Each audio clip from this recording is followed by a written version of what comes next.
At merely 8 years of age, she gripped a fragment of hardened bread within her small fingers. Yet during the following 20 minutes, this young child will perform an act that would render a dozen seasoned fighters silent and alter the destiny of 2 nations permanently. Occasionally, the most modest actions possess the strength to shatter the most formidable barriers of animosity. The early sun blazed ruthlessly upon the fractured ground as Clyde Winslow directed his worn wagon to the tight canyon passage. Clara, his wife, sat alongside her with pale knuckles as she held the wooden bench. In the rear, 8-year-old Magnolia played silently with her corn husk doll, completely oblivious to the anxiety that permeated the atmosphere like vapor from a remote blaze. Clyde's gaze continuously searched the stone ridges overhead. This represented contested land, where the boundary between settler territory and tribal hunting areas became indistinct like thermal waves ascending from sun-scorched rock. Every rancher understood the tales, murmured around fires about voyagers who ventured into these canyons and never returned. "Papa, I'm starving." Magnolia's gentle voice interrupted his anxious contemplations.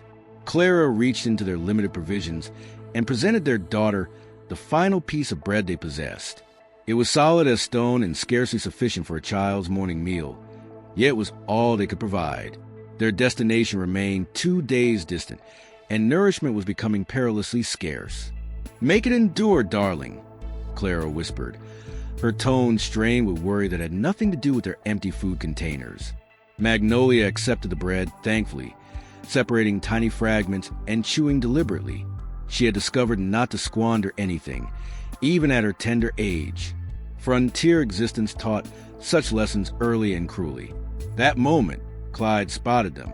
Figures materialized on the canyon edge like phantoms given substance. 1, then 3, then more than he could tally. Warriors on horseback, their weapons reflecting in the brutal sunlight.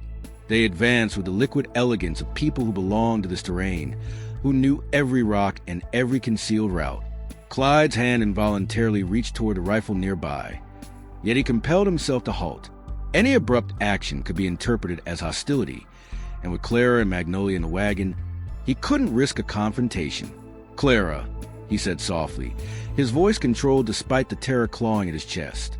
"Remain composed. Keep Magnolia near."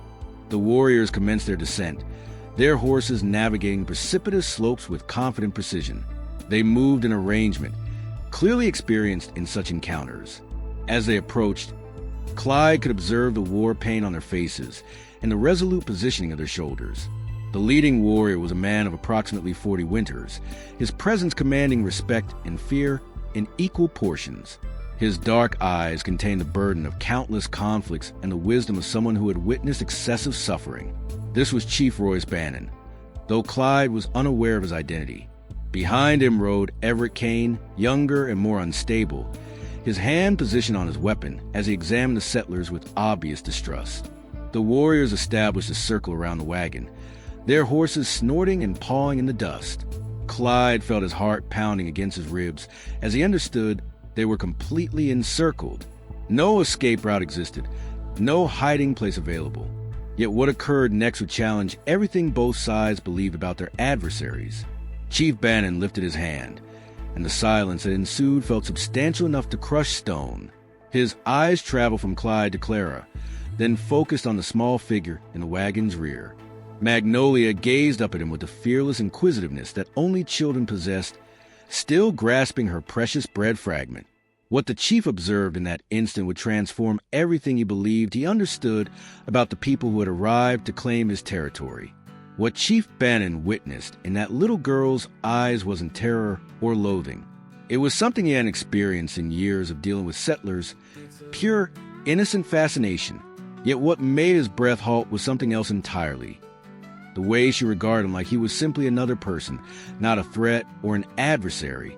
The chief's weathered features remained stone-like, but his mind raced. In all his encounters with white settlers, he had witnessed fear, anger, contempt, or desperate negotiation. Never this. Never a child who simply examined him with genuine interest, as if wondering what type of person he might be beneath the war paint. Everett Kane shifted restlessly on his horse beside him, interpreting the chief's silence as uncertainty. The young warrior's hand tightened on his weapon, prepared to act if his leader provided the signal. The other warriors observed tensely, awaiting orders that would determine whether this family survived or perished. Clyde could feel perspiration trickling down his spine, despite the morning chill. He knew better than to speak first in such a situation. One incorrect word could provoke violence that would end everything he cherished. Clara's breathing was rapid and shallow beside him, her maternal instincts urging her to protect Magnolia from what was approaching. Yet Magnolia seemed completely unaware of the peril. She continued to examine the painted faces around her with the fascination of a child discovering something new and intriguing. To her 8-year-old mind, these were simply people she hadn't encountered before. Chief Bannon finally spoke, his voice carrying the authority of generations of leaders. The words came in his native language, sharp and commanding. Though the Winslows couldn't comprehend the language, the tone was unmistakable. This was an interrogation, not a cordial greeting. Clyde cleared his throat cautiously before responding. "We're merely traveling through, heading west to join other families. We seek no conflict." The chief's dark eyes narrowed as he examined the man's face, searching for deception. He had learned to interpret the subtle signs that reveal when settlers were lying, the flickering glances, the nervous swallowing, the way their voices altered pitch.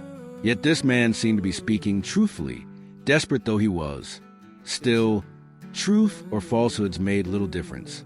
These people were trespassers on sacred hunting grounds, and their very presence was an affront to his ancestors. The territorial law was clear.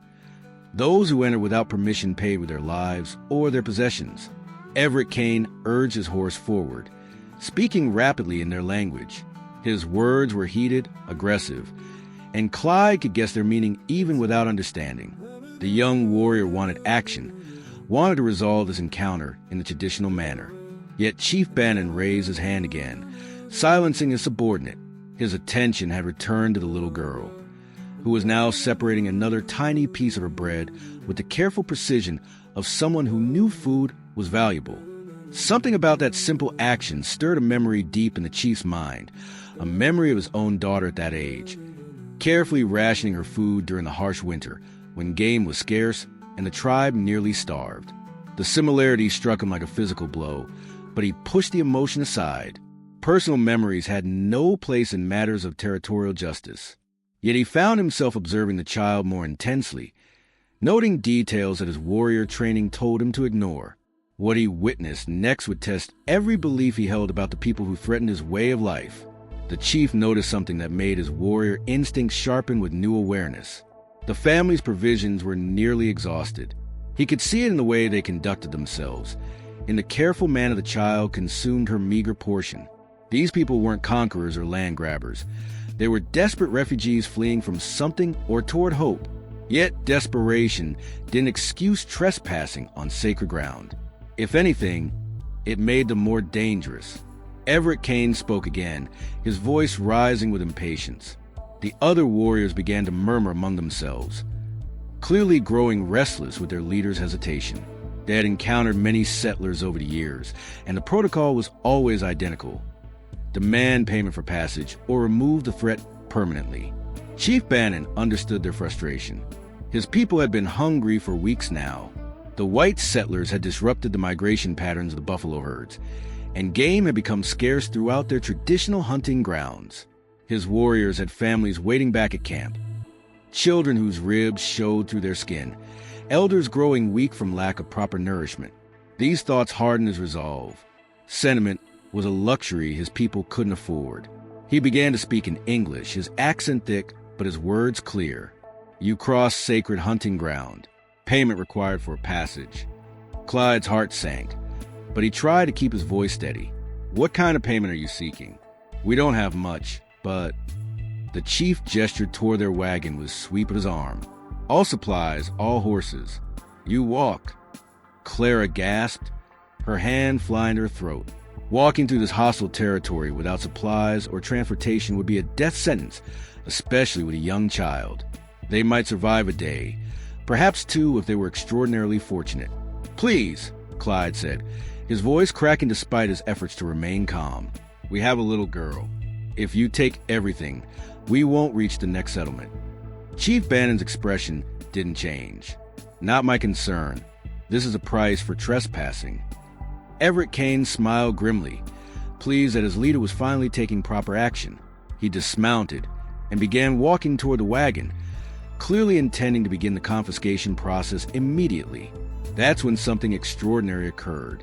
Magnolia, who had been listening to the conversation with the solemn attention that children sometimes showed when they sense adult worry, looked down at the bread in her small hands. She studied it for a long moment, then looked up at Chief Bannon's painted face.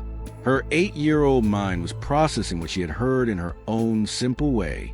These people were taking things because they needed them. Her parents had taught her about sharing, about helping people who didn't have enough. She didn't understand territorial disputes or sacred hunting grounds or the complex history of conflict between their peoples. All she understood was that these people seemed to need something, and she had something she could share. Standing up in a wagon with the fearless confidence that only children possess, Magnolia held out her piece of bread toward Chief Bannon. Her voice was clear and sweet in the tense silence that had fallen over the canyon. "You can have my bread if you're hungry." The words hung in the air like a physical presence, stunning everyone within hearing into absolute silence. Everett Kane stopped mid-stride, his mouth falling open in disbelief. The other warriors exchanged confused glances, uncertain how to react to such an unprecedented gesture. Chief Bannon stared at the small offering in the child's outstretched hand, his mind struggling to process what had just occurred. In 30 years of dealing with white settlers, no one had ever voluntarily offered him anything except bullets and curses. What this innocent child had just done would shatter every assumption he held about the people he had spent his life fighting. The piece of bread trembled slightly in Magnolia's small hand as she continued to hold it out toward the chief, her innocent eyes never wavering from his painted face. She had no way of knowing that her simple gesture had just stopped the heart of one of the most feared warriors in the territory. Chief Bannon felt something crack inside his chest. Not his ribs, but something deeper and more protected. The bread was barely a mouthful, stale and hard, probably the last food this family possessed. Yet this child was offering it freely to someone she had every reason to fear. The memory that surfaced was sharp and painful. His own daughter, Little Sparrow, offering her last piece of dried meat to a wounded bird she found, even though the tribe was rationing food during a brutal winter. She had died that same winter, not from starvation, but from the white man's disease that swept through their camp. Yet this was different. This was the enemy's child showing the same pure generosity that had once lived in his daughter's heart. Everett Kane's voice cut through the chief's thoughts like a blade. "She mocks us," he said in their language, his tone sharp with anger. "The white child thinks to buy safe passage with crumbs. It's an insult." The other warriors murmured their agreement, their earlier confusion hardening into familiar resentment. They had seen too many tricks from settlers. False treaties, poisoned gifts, promises broken like twigs underfoot. To them, this was just another deception, perhaps more clever because it used a child's apparent innocence. "Take their supplies and let them walk," Everett continued, his hand moving back to his weapon. "The desert will teach them the true cost of trespassing." Chief Bannon studied the young warrior's face and saw the hunger there, not just for food, but for the satisfaction of justice served in a traditional way. Everett had lost his own brother in a settler raid 2 moons ago. The boy's anger was justified, his demands reasonable according to tribal law. Yet the child still stood there, arm outstretched, waiting patiently for an answer to her offer. Clyde and Clara exchanged terrified glances, understanding enough of the tension to know their daughter had somehow made the situation even more dangerous. Clara started to reach for Magnolia to pull her back and apologize for whatever offense she had caused. But Clyde caught her wrist. Something in the chief's expression had changed. Not softened exactly, but shifted into something more complex than simple hostility. Moving too quickly now might shatter whatever delicate moment was forming. Chief Bannon looked at the bread again, then at the child's face. She wasn't performing or calculating. She wasn't trying to manipulate or negotiate. She was simply doing what her heart told her was right, sharing what little she had with someone who seemed to need it. The silence stretched taut as bowstring until finally, with movements slow and deliberate. Chief Bannon dismounted from his horse. The other warriors tensed, unsure what their leader intended. Everett Kane's eyes narrowed with suspicion and growing alarm. Step by careful step, the chief approached the wagon. Magnolia never flinched, never pulled her hand back, never showed anything but patient kindness in her young face. When he was close enough to touch the offered bread, Chief Bannon stopped. His weathered hand reached out, then hesitated inches from the child's fingers. What he did next would either bridge a gap that had seemed impossible to cross or trigger violence that would haunt this canyon forever. Chief Bannon's fingers closed gently around the small piece of bread, careful not to touch the child's hand, but accepting her gift with the solemnity it deserved. The moment his weathered palm held the offering, something fundamental shifted in the canyon's atmosphere. Everett Kane's face contorted with disbelief and rage. "What are you doing?" he demanded in their native tongue, his voice rising to nearly a shout. "Have you forgotten what these people have taken from us? Have you forgotten Little Sparrow?" The mention of his daughter's name hit Chief Bannon like a physical blow, but instead of anger, it brought clarity. Little Sparrow would have done exactly what this white child had just done. She would have shared her last morsel with anyone who seemed hungry, regardless of their race or the wars being fought by adults. The chief brought the bread to his mouth and took a small bite. It was dry and nearly flavorless, but he chewed it slowly and deliberately, his eyes never leaving Magnolia's face. She smiled at him with pure joy, delighted that her gift had been accepted. That smile was the final crack in the walls Chief Bannon had built around his heart, but his acceptance of the bread had consequences he hadn't fully considered. Everett Kane snatched his tomahawk from his belt, his young face twisted with what he saw as his leader's betrayal of everything they stood for. "You shame us all," Everett snarled, pointing the weapon at the wagon. "These people are the enemy. Their kind killed my brother, drove our buffalo away, poisoned our rivers, and you take gifts from their spawn." Several of the other warriors shifted uneasily on their horses, torn between loyalty to their chief and agreement with Everett's passionate words. The young warriors' anger was infectious, reminding them all of their losses, their hunger, their justified rage against the settlers who had taken so much.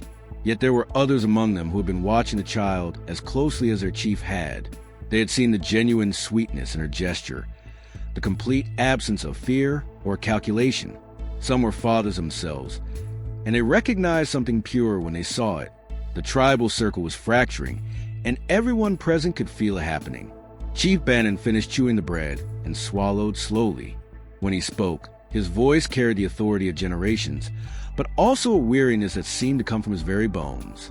"The child shows honor," he said in English, ensuring the settlers would understand.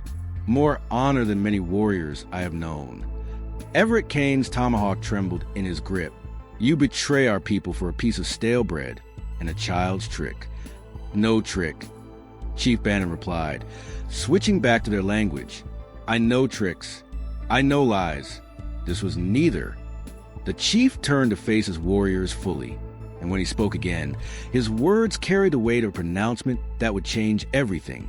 Sometimes the spirits speak through the most unexpected voices. Sometimes wisdom comes from those too young to know they should hate. Clara held her breath, sensing that something momentous was happening, but afraid to hope. Clyde's hand found hers, squeezing tight as they watched their daughter unwittingly navigate the treacherous currents of a conflict that had been raging since before she was born. But Everett Kane was not finished. The young warrior's rage had been building for months, fed by grief and hunger and the constant pressure of watching his people suffer while settlers prospered on stolen land. What he did next would either vindicate Chief Bannon's moment of mercy or ensure that this canyon became the site of a tragedy that would echo through both people's histories forever. Everett Kane raised his tomahawk above his head, his face contorted with fury and grief. "If you will not uphold our laws, then I will," he declared, his voice cracking with emotion. "These settlers will pay the price that justice demands." The young warrior stepped toward the wagon, his weapon gleaming in the harsh sunlight. But as he moved, something unexpected happened that stopped him cold. Other warriors began to dismount from their horses, not to join Everett's assault, but to position themselves between him and the wagon. 3 older warriors, men who had fought beside Chief Bannon for decades, formed a protective line. Their faces were grim but resolute. "Stand aside," Everett demanded, his tomahawk still raised. "You forget who we are, what we fight for." But the eldest of the warriors, a man named Thunder Walker, whose own son had died in a settler raid, shook his head slowly. "I forget nothing, young one, but I see what you cannot." Thunder's weathered face turned toward Magnolia, who was still standing in the wagon, watching the confrontation with wide eyes but showing no fear. That child gave freely what she could have kept. She showed honor when she could have shown hatred. If we cannot recognize such spirit, then we are no better than the worst of their kind. Everett Kane's tomahawk wavered as confusion mixed with his rage. These were men he respected, warriors whose courage he had never questioned. Yet they were protecting the very people they should be punishing.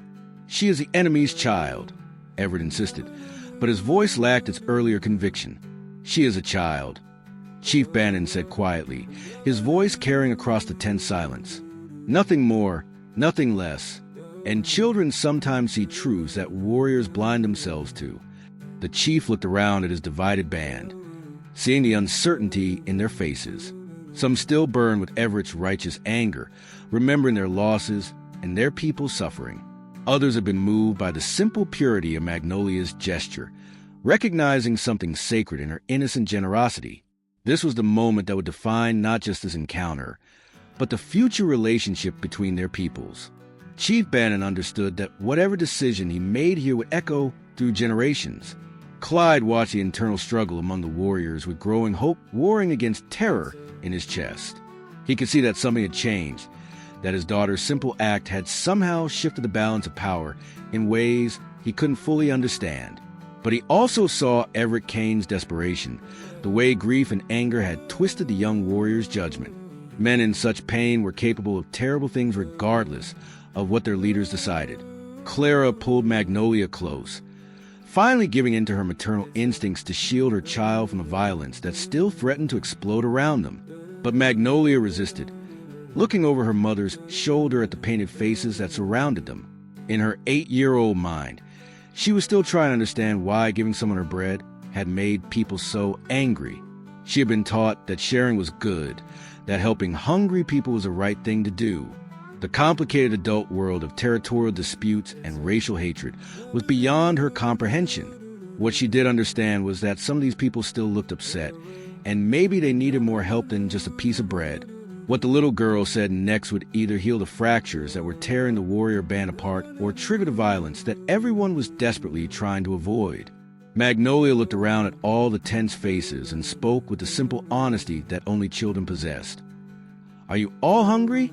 Because we don't have much food left, but Mama always says sharing makes everyone feel better." The words cut through the heated tension like a blade through silk. Even Everett Kane found his raised tomahawk slowly lowering as the child's innocent question registered in his mind. Here was an 8-year-old girl surrounded by armed warriors who had been debating whether to kill her family, and her only concern was whether everyone had enough to eat.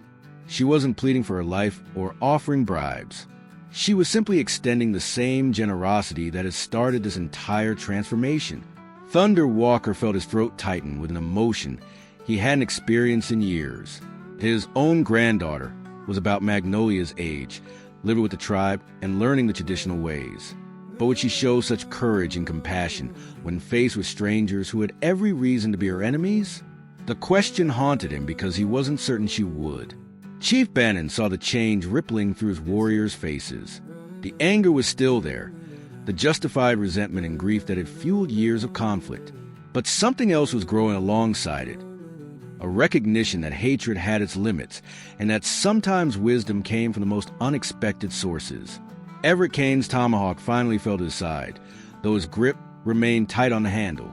"This changes nothing," he said, but his voice lacked conviction. "One child's words cannot erase what has been done to our people." "No," Chief Bannon agreed, stepping closer to the young warrior. "Nothing can erase our losses. Nothing can bring back the dead or restore what was taken. But perhaps we can choose what we become because of those losses." The chief's eyes moved from Everett to the other warriors, then to the settler family watching with desperate hope. "This child shows us something we have forgotten in our anger. She shows us that not all of their kind carry hatred in their hearts. Some carry only the desire to share what little they have. Clara felt tears beginning to flow down her cheeks as she realized what was happening. Her daughter's simple act of kindness was somehow bridging a gap that had seemed impossible to cross.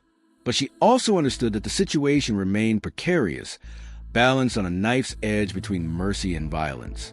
Clyde cleared his throat carefully, knowing that the wrong words could still shatter this fragile moment. "My daughter doesn't understand the troubles between our peoples," he said quietly. "She only knows what we taught her, to share with those in need, and to treat all people with kindness." Chief Bannon nodded slowly. Perhaps that is wisdom we have all forgotten.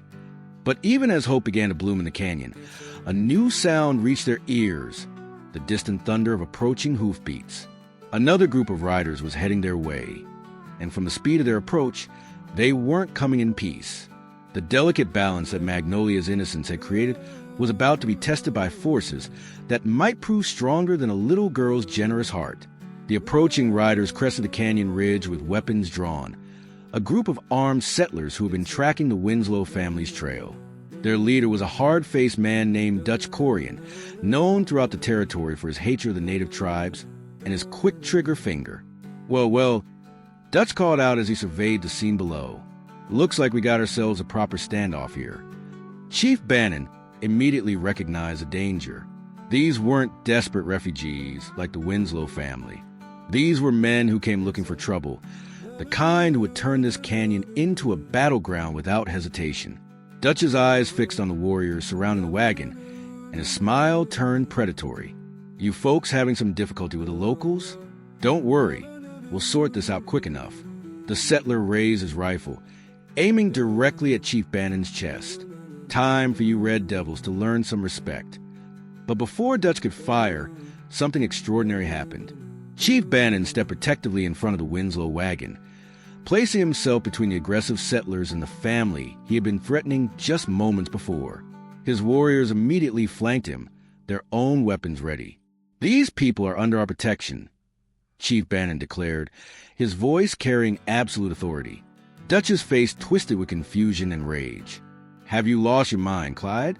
You're siding with savages over your own kind." Clyde Winslow found his voice strengthened by the chief's unexpected protection. "These men have shown more honor in the last hour than you've shown in your entire life, Dutch." Everett Kane, who had been struggling with conflicted emotions, suddenly saw the situation with crystal clarity. These new settlers represented everything ugly about the people who had invaded their land. The greed, the hatred, the willingness to kill without cause. They were nothing like the child who had offered her bread with such pure generosity. The young warrior moved to stand beside his chief, his tomahawk ready. "The child showed us who they could be," he said quietly. "These others show us who we refuse to become." Thunder Walker and the other warriors formed a protective circle around the Winslow wagon, their message unmistakable. Dutch and his men found themselves facing a united force of tribal warriors who were clearly prepared to fight to protect the very settlers they had expected to find under attack. The confrontation lasted only minutes. Faced with superior numbers and warriors who knew every inch of the terrain, Dutch's group retreated with angry curses and threats that echoed emptily off the canyon walls. When the dust settled, Chief Bannon turned back to the Winslow family. Magnolia was still standing in the wagon, watching everything with wide eyes but showing no fear. Her simple trust had created something that seemed impossible just an hour before. "You may pass safely," Chief Bannon told Clyde, his voice formal but warm. "And when you reach your destination, tell them what happened here. Tell them that a little girl's kindness taught warriors to remember their honor." Clara wiped tears from her eyes as she hugged Magnolia close. "Thank you," she whispered, the words inadequate but heartfelt. As the Winslow wagon rolled away towards safety, Chief Bannon looked down at the small piece of bread he still held in his weathered hand. Such a tiny thing to have changed so much. Everett Kane approached his chief, his earlier anger replaced by something like wonder. "How did you know?" he asked. Chief Bannon smiled, the first genuine smile he had worn in months. Sometimes the spirits speak through children because they have not yet learned to stop listening. The warriors watched until the wagon disappeared around a bend in the canyon. carrying with it a family that would forever remember the day when a little girl's generosity bridged the gap between two worlds that had forgotten how to see each other's humanity. In that quiet canyon, a new understanding had been born, one that would grow and spread like ripples from a stone dropped into still water, changing both peoples forever. Note, the original ending included promotional content for a video channel, which has been omitted from this literary paraphrase.